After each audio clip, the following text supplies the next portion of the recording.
Hello folks, welcome back. I want to talk about something I picked up recently. This is an antique alarm bell, and this is for the series that we've been working on for the master clocks. And this would be something that would ring at the end of a school period or at the end of a shift. And how can we have a master clock that rings bells without a bell? So I want to talk about this and we'll get it running. There are the basic design is that we have an electromagnet that pulls a hammer to ding the bell. The interesting thing about this particular style of bell is it doesn't just ring once, it rings continuously for a couple seconds. And so there has to be some mechanism to cause the hammer to be pulled toward the bell, but then released and then pulled again. And electromagnets pull just one direction. And so the way that they do that is when power is applied, the magnet is drawn, the hammer to the bell, but then the power has to be broken so that the magnet releases, and then the hammer can return, and then it makes contact again and goes forward, etc. And so there's this contact mechanism right here. There's an adjustable pin that you can set the position there, and then this little bracket here, when the hammer is pulled forward, it actually can disconnect the contact. So it's a pretty cool design. We'll get this running, I think, relatively easily. However, when I picked this up, I noticed that we've got a missing part. You can see the top of this pivot here is just swimming around in this giant hole.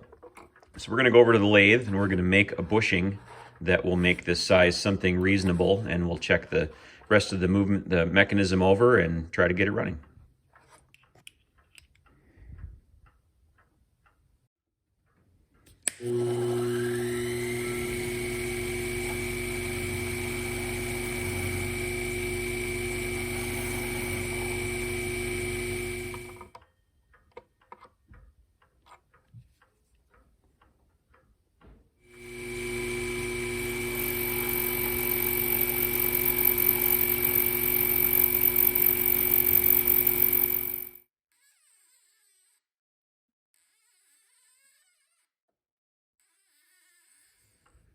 When I looked a little closer, I saw this was threaded, and so rather than making just a simple bushing, I made this guy. This has a tapered hole on the inside and it's threaded, and this way we can adjust the tension on the bell, and then this bolt just tightens against the threads.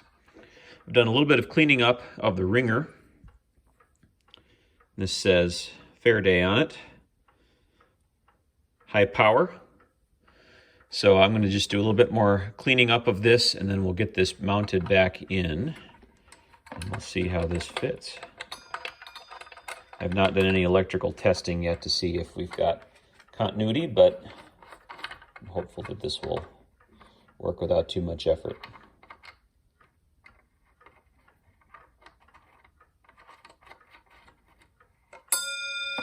Look at that. I took out the contact just because I was fighting with it, trying to get the ringer out. Here's our tensioner. We can adjust how hard the bell pulls there.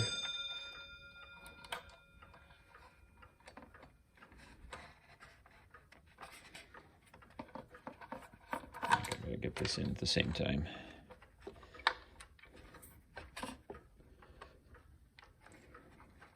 There we go.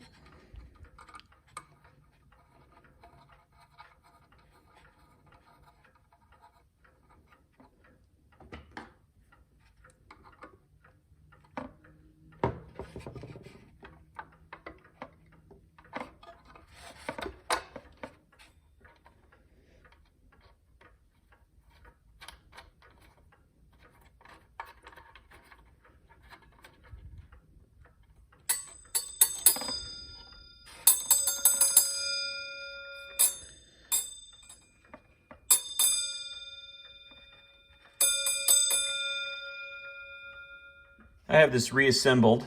I tightened my adjustable screw pivot or bushing, whatever you want to call it, so that there's just a little bit of slop in the hammer.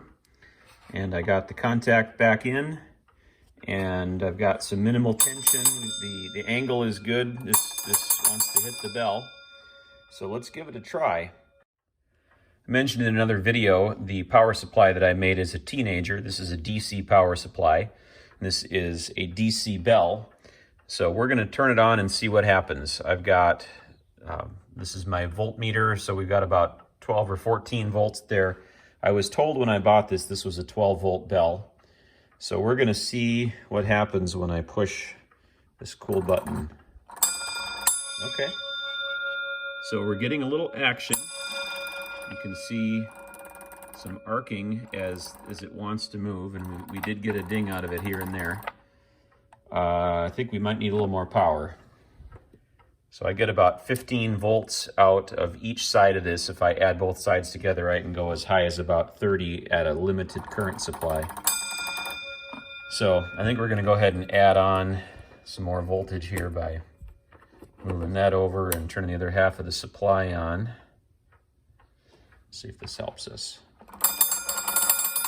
Okay, still a little weak, and we might be running into a current supply limit with my power supply. But there it is. We have a functional bell. So we'll get this attached to the master clock and try to find a more solid power source for it, and we'll put it all together. One more thing, I pulled out another power supply that I made as a teenager. This one is lower voltage but higher current. This can do about 10 amps. And I thought I would give it a try. I bypassed the switch. And right now we're pushing about 3 volts, but at fairly high current. So that was the limiting factor. My other power supply wasn't stiff enough to actually drive this thing. So this thing will run on a variety of voltages, even as low as a couple volts, as long as you have enough current to push it. I think that's it for this one. We'll get it hooked up to the clock next. Thanks for watching.